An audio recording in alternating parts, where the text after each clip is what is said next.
So one of the most important things that you learn in an algebra classroom is the standard order of operations. You might have learned this as PEMDAS. Some people remember the mnemonic. Please excuse my dear Aunt Sally. I'm sure that there are many, many other versions of that. This is a instruction list of sorts to help you figure out the order in which you're supposed to perform multiple operations when you come across them. And so let me remind you of this. When you add two things, or when you add, you're really only able to add two things at a time. When you multiply, you can really only multiply two things at a time. And so if I give you an expression such as 2 plus 3 plus 7, you see three different things, and you know that you're supposed to be adding them together, but you have to choose which order you're going to add them. Are you going to do this addition first, or are you going to do that one? And you're forced. You must choose one or the other. And so PEMDAS is basically, at its heart, the rule book that tells us which order we're supposed to do things in.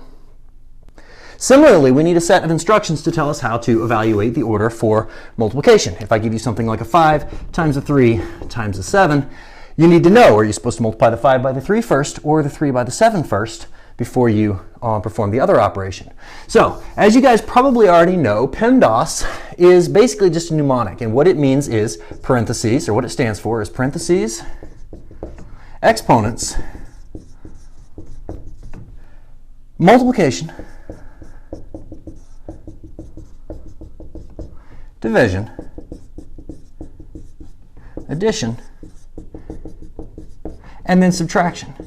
And basically the way most of us learn this is that this is the order in which you are supposed to do things. If you look at an expression and it happens to have any parentheses, you look inside those parentheses first and you do whatever they say.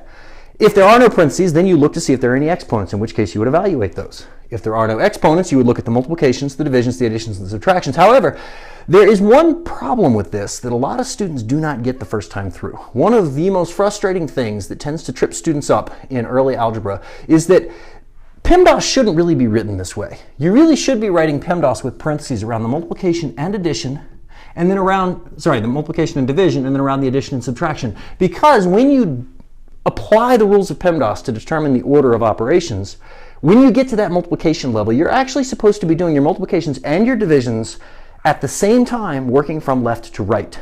Now, a lot of students don't pick up on this. They think you're supposed to do all the multiplications first and then do all the divisions.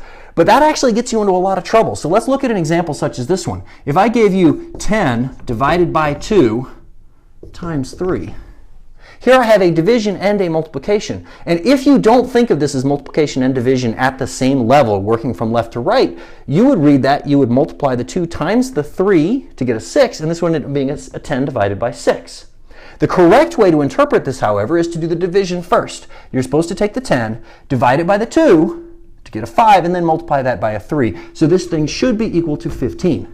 The frustrating thing about learning this is that a lot of students don't realize you're supposed to do multiplication and division together, working from left to right, or the addition and subtraction together at the same time, working from left to right, but they still manage to get through. And the reason for that is that this only comes up every once in a while.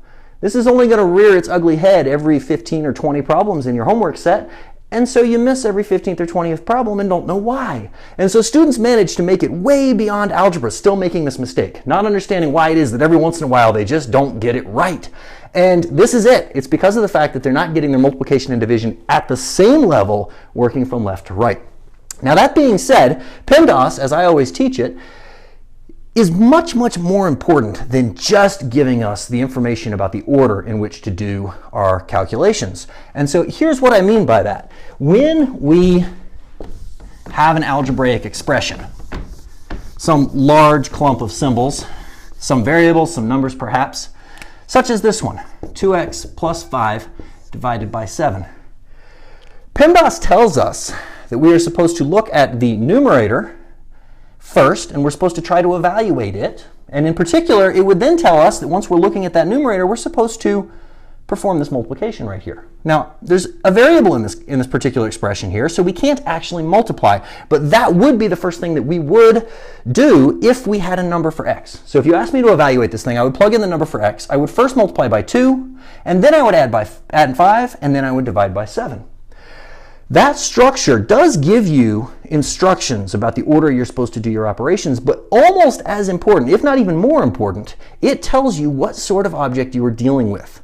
So when you are looking at an algebraic expression like this, and you want to know what kind of thing it is, you look at the last operation that PEMDAS would have you do. You look at that outermost operation.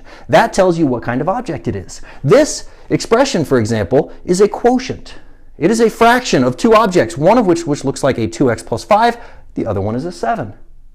PEMDAS tells us that this thing is a quotient, and therefore we are able to use that knowledge in order to not only describe it to someone, but also understand how to work with it in various contexts. Now, when I get rid of that divided by 7, we dramatically change the structure of this expression. We are now looking at a sum. This thing is a sum of two pieces. The first term is a 2x, the second term is a 5. When I get rid of the plus 5, this object becomes a product. There is a secret multiplication right here between the 2 and the x. Now this thing is a product. That language of whether your expression is a sum or a product or a quotient becomes absolutely fundamental at numerous levels in your math as you progress beyond algebra. You will see in Algebra 2 the properties of exponents, and you'll probably see them expressed as the power of a product property. Well, that is exactly what it sounds like it should be. For instance, if I have a times b raised to the x, this thing is a power, first and foremost, because the outermost operation there is an exponent, of an object in here that is a product. This thing is a power of a product. And every time you come across a power of a product, you learn that you can rewrite that as a product of the powers. That is what that rule says. The names that we give to these things as we introduce these are completely grounded in PEMDAS. This thing is a power of a product, quite literally, according to PEMDAS. And that language is so important. The other place where you're going to see this come up in a very dramatic way is in calculus. In the first half of calculus, you learn how to take the derivatives of functions. And when you are trying to decide which one of the calculus rules, which one of the derivative rules to apply first, the only thing that matters is what the outermost operation is what kind of object it is. And so if you want to know if you need the product rule, or the quotient rule, or the chain rule, what you need to do first is figure out what is the actual structure of that algebraic function. So anyway, PEMDAS is a very important set of instructions for helping us to evaluate functions and expressions, but it also is the cornerstone for the language of algebra. It helps you to know what kinds of objects it is that you're dealing with, and therefore you can use that knowledge of what kinds of objects they are in order to figure out how to deal with them appropriately. One of the more interesting places where I see PEMDAS in terms of helping us to understand what sorts of objects we're dealing with is actually really fundamental. We learn it in Algebra 1, and that is the distributive property. We learn in Algebra 1 that a times b plus c is equal to a times b plus a times c.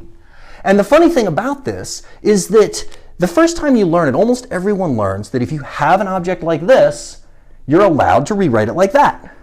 And we call that to distribute. It is a verb, to distribute. And the funny thing about this conversation is that very few students early on grasp that if you have an object that looks like this, you can also rewrite it like that.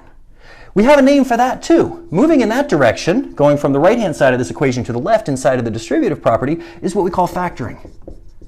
In fact, to factor an expression is to rewrite it so that its outermost operation is a product. That's what it means. So if you're looking at an expression and you want to know if it's factored, all you have to do is identify what the outermost operation is. Now, if you want to know if it's fully factored, then you have to look at each one of the pieces in there and make sure that they couldn't also be broken down as products of smaller things. But at its heart, a particular algebraic expression is factored if the outermost operation is a product, such as here. In this case, the outermost operation is the sum. And therefore, that expression is not factored. That thing is a sum of two pieces. This is a product of two pieces. So, to recap, when you move from the left to the right, you call it distribution, and you are taking an object that is a product and rewriting it as a sum. When you move from the right of this equation to the left, it is called factoring, and you are taking an object that starts off as a sum and rewriting it as a product. And we will use this throughout the course of all of our mathematics in order to help us put the object we're trying to study into a more convenient form, one that will work more effectively for us in whatever task it is that we're trying to achieve.